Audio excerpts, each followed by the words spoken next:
naman baka na. Sarap naman ang ulam natin. Hi guys, good evening. Ito ang ulam namin ngayon. Ang ginawa ni Ras TV. Anong pangalan ng ulam natin sa sisig? Sisig Ala. vegan sisig.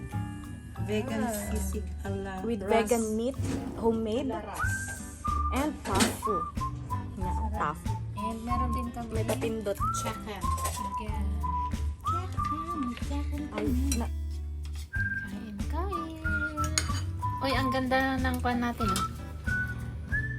Ay, dati nang masakit yung tiyan niya sa tubig. Tapos na ano pa sa pagkain, ano.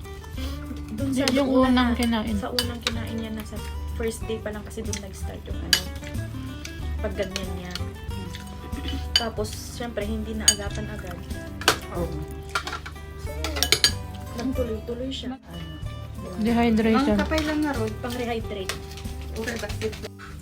Madanagan ka. Video pala yung visit.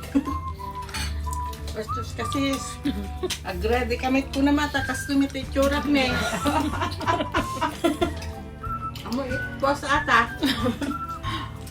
Parang wala na tayong ano sa kwan, no? Kahit ano lang ang itsura natin. Bago ay mas pagod.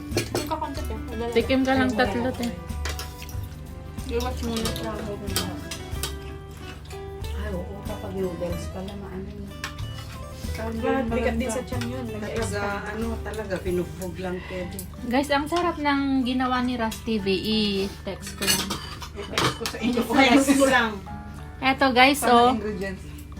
So makikita nyo ito kung paano gumawa sa vlog niya. Hazel Ras Vlogs. Ang sarap talaga guys. Ayan. So, sisig. Vegan sisig. Kunan ko nga mamaya. Yeah. Dun Ito. sa Sarap talaga. Hindi. No. Joke. Masarap talaga siya. Guys. sarap. Mabuti in-approve ng ano ng insurance ko.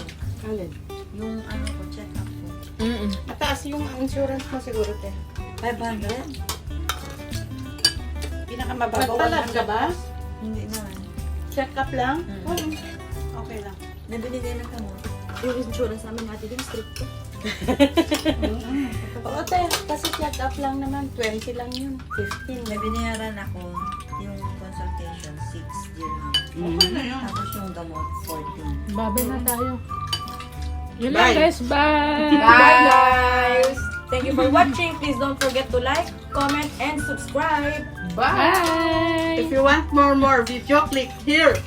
Bye! And if you want to, Bye! and if you like this video, just click here. Bye!